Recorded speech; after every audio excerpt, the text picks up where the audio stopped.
Hello to my intro psych students. Today is going to be the first lecture on abnormal psychology, and there'll be, of course, a couple more after this. Um, let's see. I hope you're all doing as well as can be expected. The semester is not much longer. Um, and let's see. So it is Monday evening, about 7:30.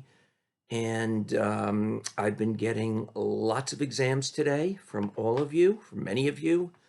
And again, I just want to remind you, if you need more time for an assignment, given this semester, that's not a problem. You do need to let me know. As I've been getting in your exams, I'm sending you kind of a got it message. Okay, so our last couple of topics for the semester are abnormal psychology and psychotherapy. And to say the obvious, these two areas go together, right? Abnormal psychology is the study of psychological disorders, and psychotherapy refers to treatment for psychological disorders. So the more we understand about different disorders and the causes, the more we can develop and implement effective treatments. So to just kind of set this stage, abnormal psychology is a course that I teach every semester at the college. It's a full semester course, so we could spend easily an entire semester only talking about abnormal psych and still not get through it all. If any of you are psych majors, as you continue your psych courses and as you transfer to a four-year school down the road, there's another course that you might choose to take. It's called Advanced Abnormal Psychology. And it's another separate semester that goes into more depth and detail. So this is the province, abnormal psych is the province of clinical psychology and counseling psychology. You may remember that back in the beginning of the semester, we talked about the fact that modern day psych is made up of many, many different subfields. One of the largest subfields is clinical psychology, and its first cousin, so to speak, counseling psychology. Historically, there was a difference between clinical psychologists and counseling psychologists, although nowadays that difference is very, very minimal. Historically, clinical psychologists were the group of psychologists who worked with people with more severe, more serious mental illnesses, severe depression, schizophrenia, the bipolar disorder, where counseling psychologists were more likely to work with largely people who were psychologically healthier, but who were having problems in living. Counseling psychologists today work at colleges and universities with college students who are struggling to make adjustments in life. But a lot of that distinction really has gone by the wayside. There's a tremendous overlap between what clinical and counseling psychologists do. And to just kind of follow that up, one of the things that I'd like you to be aware of are the differences between psychologists and psychiatrists. Psychiatrists are medical doctors. They go to medical school and then they do their residency in psychiatry. Psychologists go to graduate school and obtain graduate degrees in clinical psychology, right? So since psychiatrists are MDs, one of the things that psychiatrists do that psychologists don't do is prescribe psych meds, antidepressants, antipsychotics, mood stabilizers, anti-anxiety drugs, those sorts of things.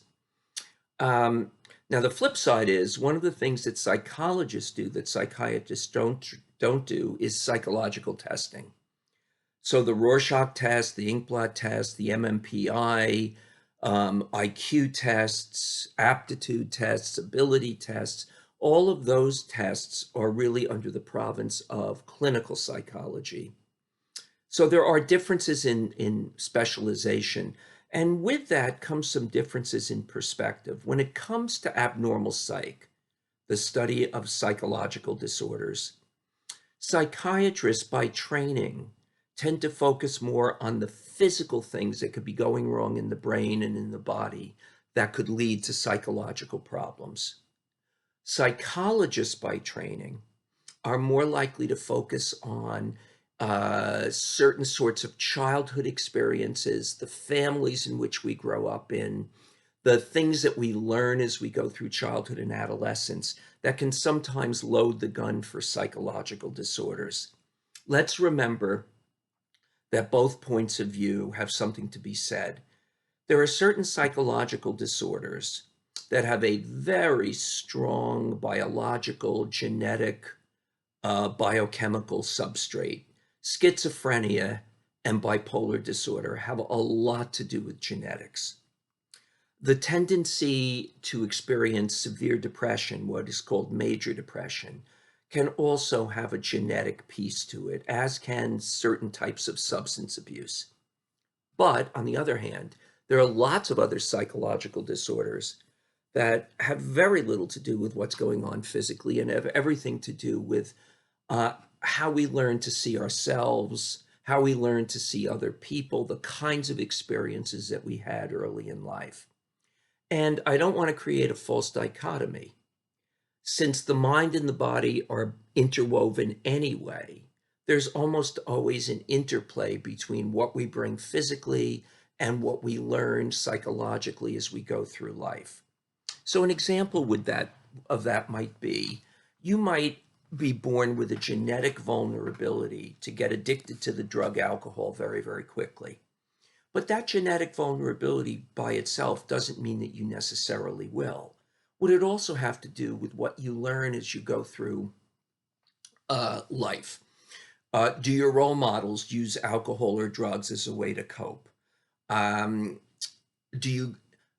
are you living in a culture or a cultural subset that strongly supports alcohol use, right? So alcohol abuse is more common in certain cultures and certain ethnicities than others.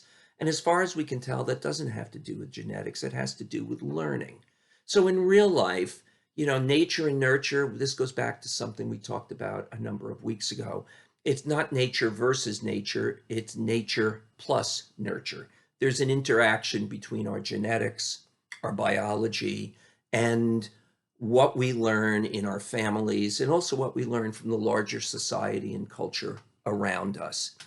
So let me start right at the beginning. We're looking at something called abnormal psychology. And of course, that creates a very tricky word. The word abnormal is a tricky, slippery slope. Have you all had moments in your life when somebody either overtly or covertly suggested that you were acting or thinking abnormally? And what they really were doing was trying to control you, right? When parents call a teenage son or daughter's behavior abnormal, it often reflects that parents are in some way judging the behavior of that child and would like that behavior to go away. So abnormal is an important word. It's also a tricky word. So we're going to come back a little bit later and explore from a mental health point of view, different ways to think about what the word abnormal actually means.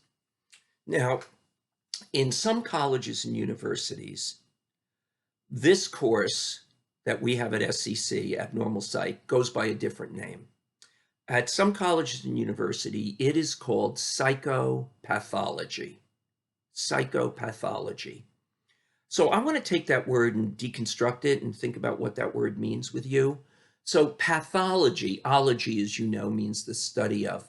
Path, P-A-T-H, comes from pathos, which means illness or disease. And the word psycho in psychopathology is derived from the word psyche, which means of the mind. So literally, if you take the word psychopathology and deconstruct it, you have the study of mind disease, aka the study of mental illness. Now, the term mental illness is a term you will frequently hear as we study different types of psychological disorders. It's also an old-fashioned term.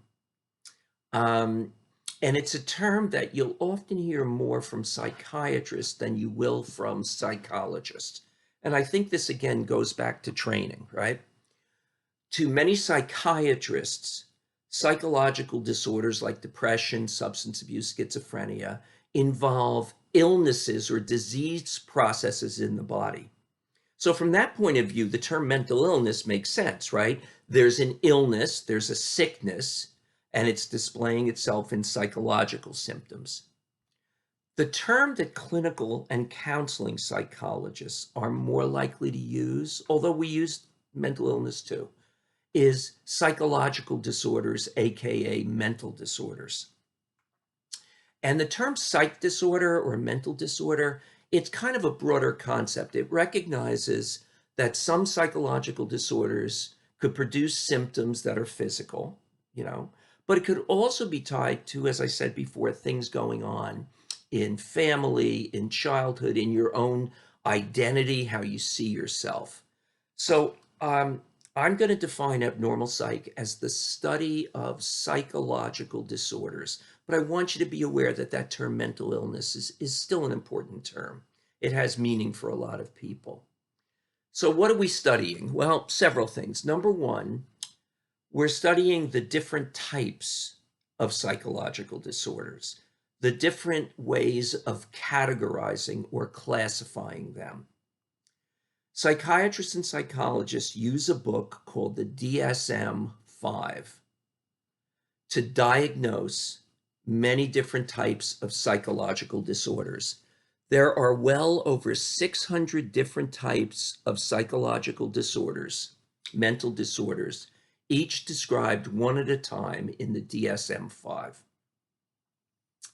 And so we have a classification system that we use to classify, categorize different psychological disorders. And I think that probably makes sense, right? Just as physical diseases and physical disorders come in all different shapes and sizes with different symptoms, right? So do psychological disorders. And having a classification system, the DSM-5, allows us to, by classifying disorders, be able to make some sense by doing research on different causes and treatments of different disorders. Now, the problem with any classification system is it is always oversimplified. Each of us are unique to ourselves. So could you and I both be severely depressed at the same time? But because we're two different people, might some of the ways you express it be different from some of the ways that I express it, right? So the thing you want to realize about classification, and we will talk more about this, is at best, it simply describes certain behaviors or symptoms that two or more people might be sharing at a given moment in time. It is not saying that everybody with a particular diagnosis is the same person. Far from true. Okay, so two people could both be diagnosed with some type of substance abuse addiction, right? And all that's saying is that at this moment in time, those two people share certain behaviors in common which allow us to make that diagnosis. 10 years from now, one of those two people is in recovery and the other one has died. There must, even if they were diagnosed the same, they were two different people with two different sets of issues, two different sets of strengths, and they had two different life outcomes.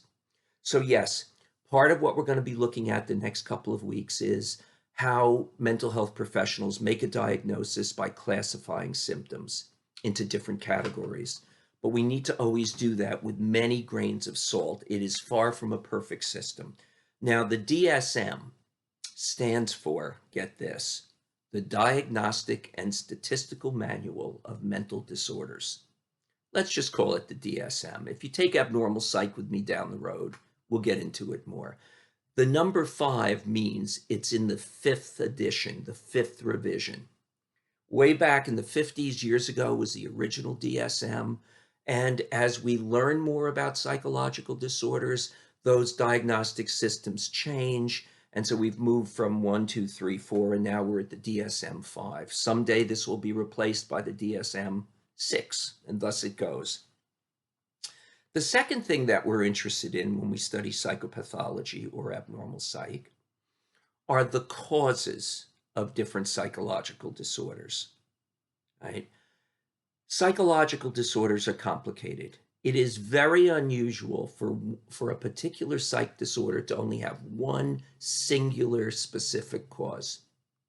Most of the time, psychological disorders require several factors all coming into play to trigger the symptoms of that disorder.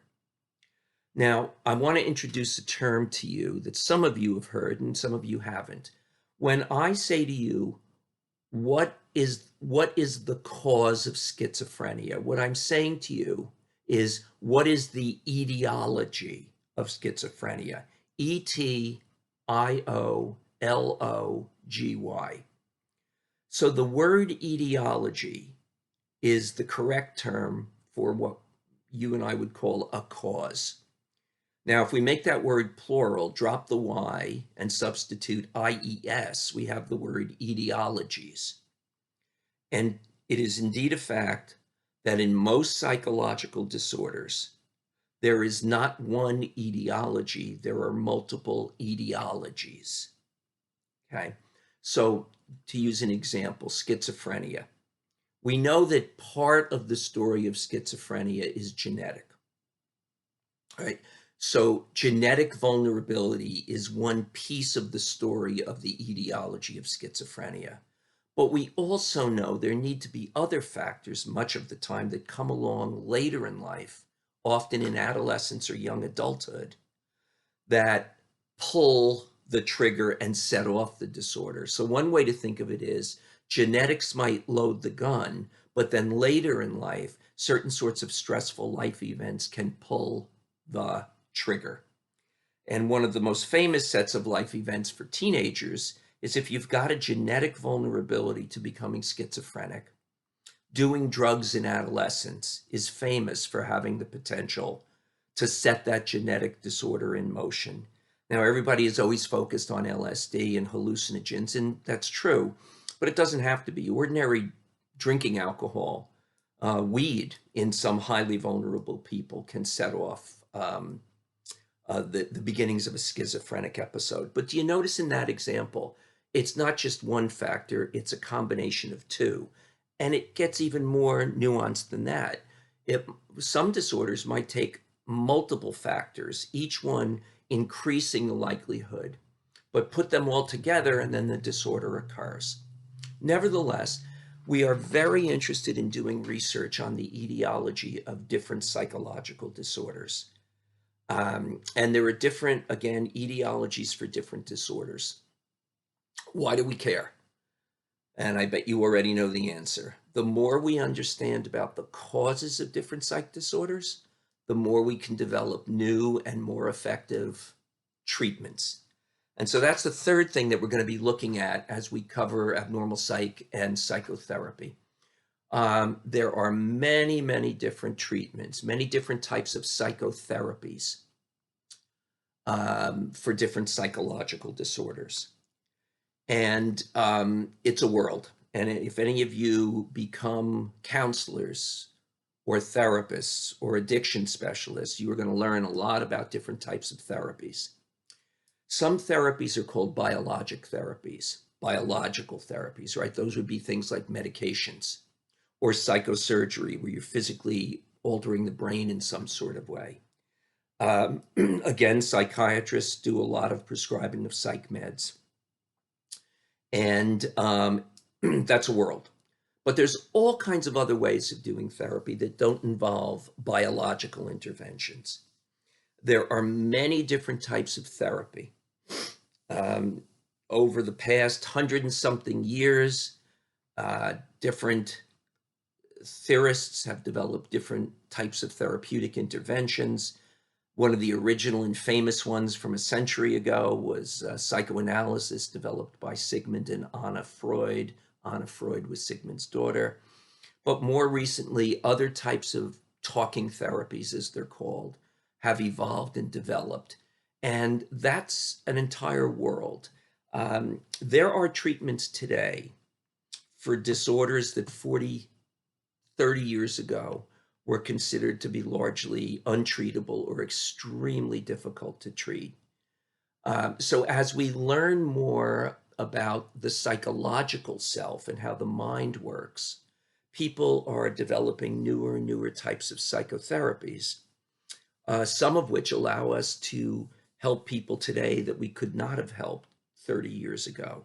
And looking ahead, you can predict that 30 years from now, there will be other sorts of treatments that don't exist currently. An example of that would be there's a disorder that I know a lot of you are somewhat familiar with. It's called borderline personality disorder. There are treatments that have emerged in the past 20 years that provide tremendous help for folks who have borderline issues and borderline personality disorder. 40 years ago, those treatments didn't exist.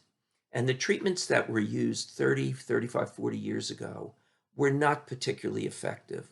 There are newer treatments today. One is abbreviated DBT, which stands for dialectical behavior therapy. It's a very specific set of methods. It's not about medication. It's really almost educational. It teaches a person how to manage parts of their own experience in ways that they were not able to learn as children. So as time goes on, and even in the course of my career as a therapist over the years, I've seen treatments emerge more recently that simply we didn't have years ago when I was first starting out. So how do we classify disorders? What are the etiologies or causes of disorders? And third, what are the different types of therapies for disorders? It was this course that I took as an undergraduate, Abnormal Psych, many years ago, that made me become a psych major. When I took intro psych, it was okay, but it wasn't anything particularly special. And then in my junior year of college, had no idea what I was majoring in. I needed to fill up 3 liberal arts electives. So I went to the catalog and I scrolled through it. Well, actually, there was no scrolling in those days. We actually used pieces of paper, scrolled. And I just kind of was looking at psych courses and came across the course Abnormal Psych, the study of psychological disorders, the study of anxiety disorders, mood disorders like depression, bipolar disorder, schizophrenia, addictions. And right away, I thought, gee, that sounds like something I might benefit from, being a neurotic 17-year-old. And I took it and it changed my life. I found it utterly fascinating. It was one of those things, you know how sometimes in life throws a wonderful surprise at you? And especially when we studied schizophrenia, out of all the disorders we studied in that course, there was something about schizophrenia that just captured my curiosity and my attention. And my first job out of grad school was at Greystone Psych Hospital, and all of my patients there were schizophrenic, and it was just a powerful experience. But that's how I got started in this field anyway. So let's go back to the word abnormal. Let's just think about that word a little bit. So if you take the word abnormal and deconstruct it, right? AB means away from. And then we have the word normal. So let's where are we going? Not normal. Okay, that doesn't help a hell of a lot, right? But then for those of you who have taken sociology, I know that many of you are familiar with the concept of norms, right? Embedded in the word normal is the word NORM, norm. And so, as you know, every society on the planet Earth had certain expected ways of thinking and behaving and handling emotions and acting. And those are called norms. So if you think about sitting around in a college classroom, like we used to do in the old days, right? In a college classroom, there are certain norms that are built in to that particularly specific environment. And you learned a lot of those norms long before you started college, right? You learned them in kindergarten, first grade, fifth grade, high school, and so on, right? In every piece of society, there are certain sets of expected and accepted ways of being. Those are what norms are. So one way to define what the word abnormal means is when a person behaves in ways that violate social cultural norms. Now, I'd like to suggest that that's a lousy definition of abnormal when it comes to pretty much anything in life, and certainly when we try to apply that definition to psychological issues.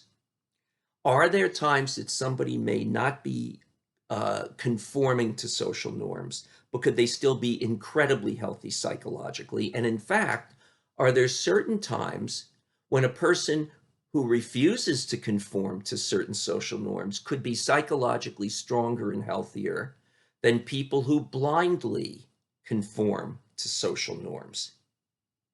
But nevertheless, this is one way of struggling with normal versus abnormal. Now, this point of view that I'm starting to describe has a name. It's called cultural relativism. Cultural relativism. Hang on just a sec. Make that go away. And depending on, those of you who have taken Soc or anthropology may be very familiar with that word.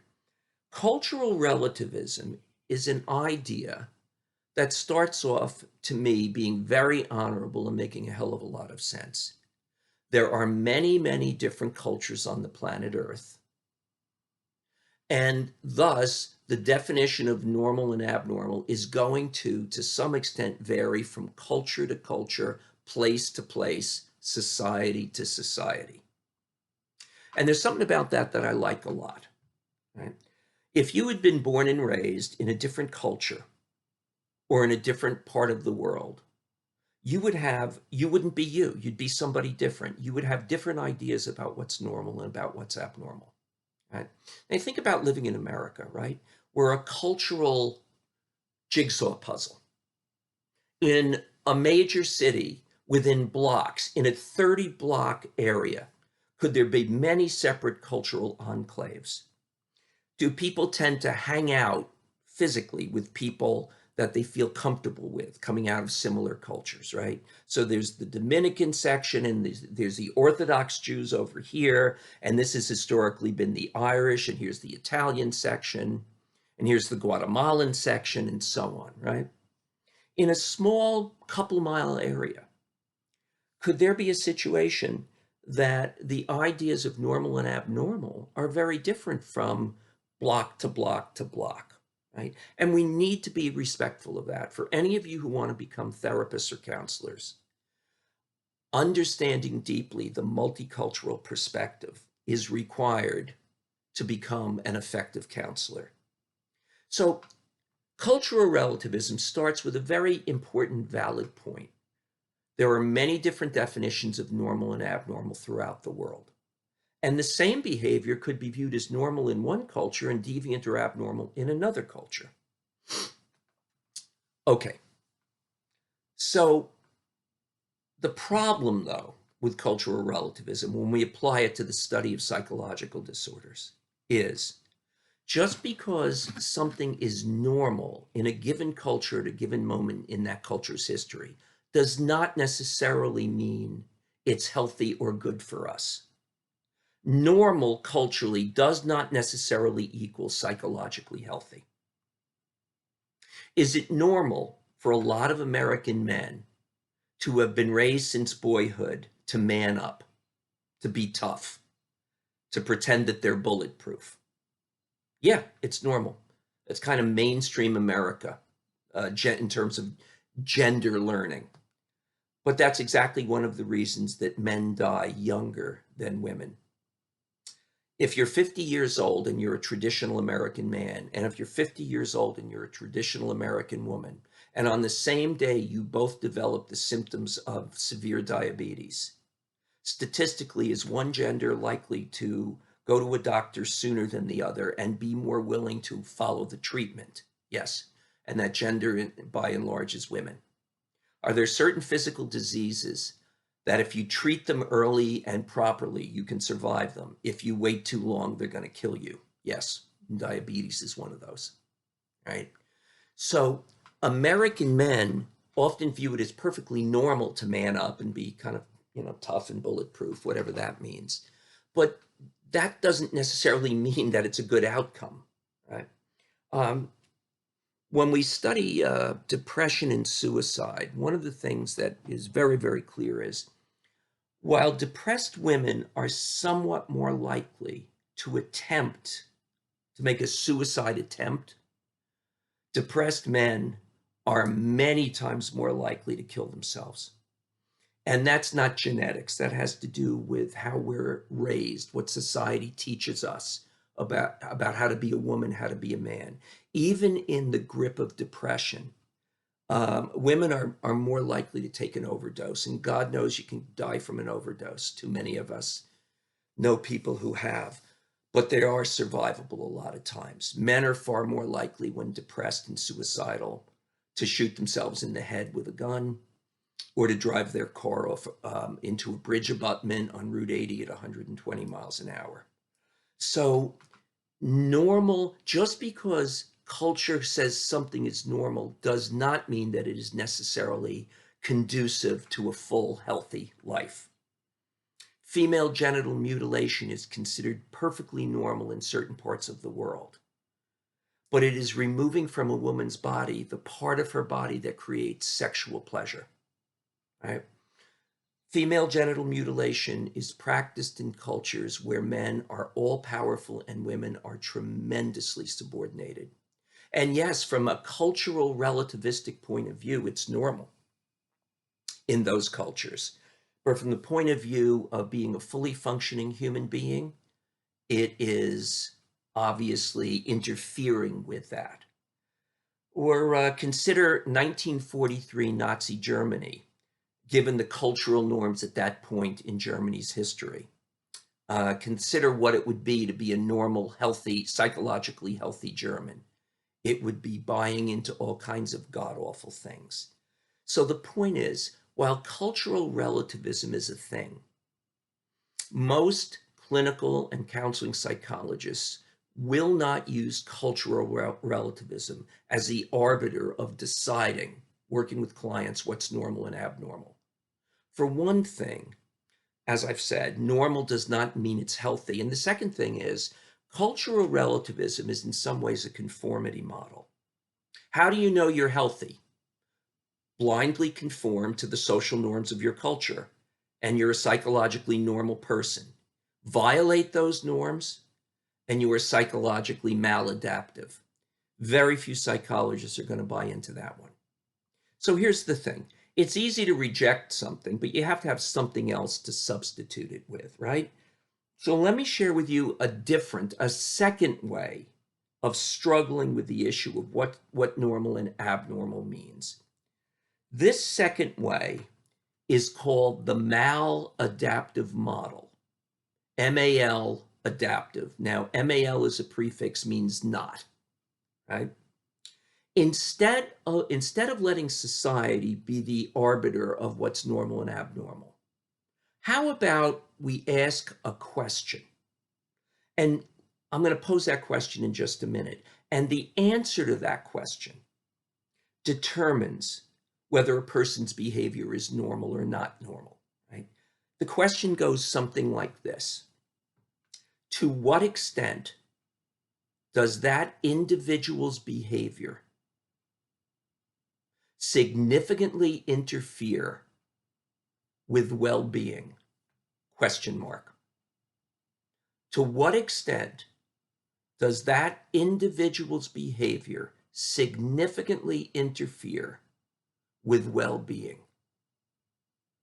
Instead of letting society decide what's normal and abnormal, how about we only consider a behavior abnormal when a person is acting in ways that significantly interfere with either her well-being or the well-being of other people in the world around her. So let's play with that a little bit. And again, this is called the maladaptive model. if you're a teacher, and halfway through the semester, you develop the behaviors associated with severe depression, would the symptoms of a severe depression significantly interfere with your well-being? The answer, of course, is yes. If you're severely depressed, might it be impossible for you to get out of bed in the morning? Might you no longer have the motivation to take good care of yourself? If you're able to get to work, will the quality of your work suffer as a result of the fact that you're physically and emotionally burnt and exhausted? Might you develop suicidal ideation, thoughts, and feelings? Might you act on those? So obviously, that's Summit in the background. That is the 23.5-pounder. Summit! Yeah, typical cat. Yeah.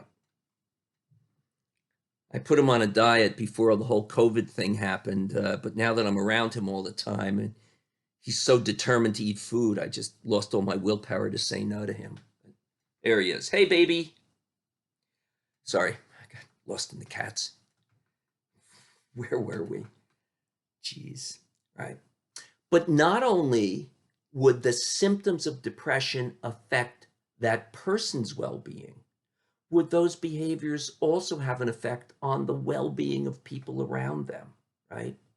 Might the students in that class not be able to learn what they need to learn because the instructor is just depressed and doesn't have the energy to go there on a consistent basis, right?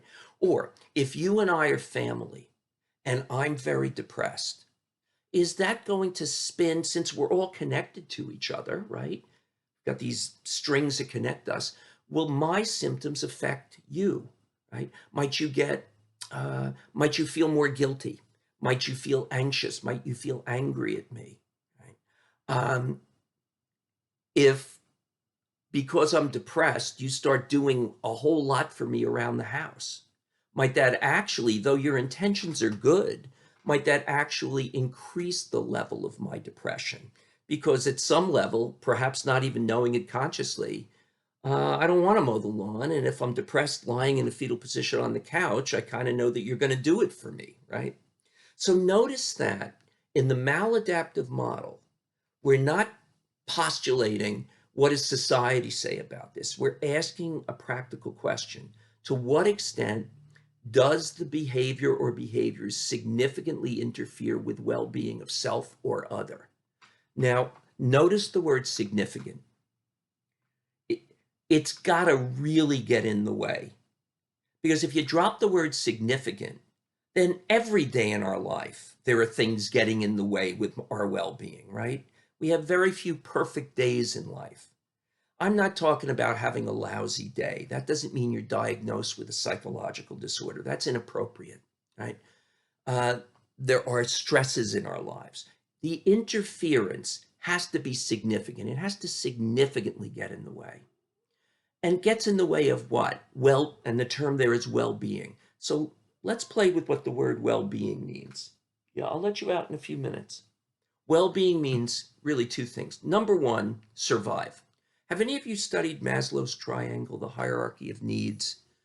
All the things that people need, and they're kind of organized from the basic to the higher levels. Right at the bottom of Maslow's hierarchy are what are called survival needs, right? For you and I to be well, we have to be able to survive. Now, I don't just mean survive physically.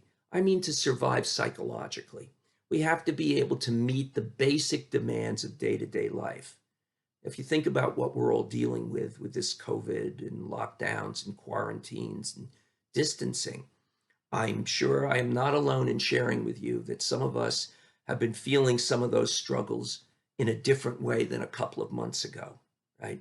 So no matter how together you and I think we are at any given time, can life change and hit us, blast us with stressful life events that at least temporarily move us kind of back down that hierarchy.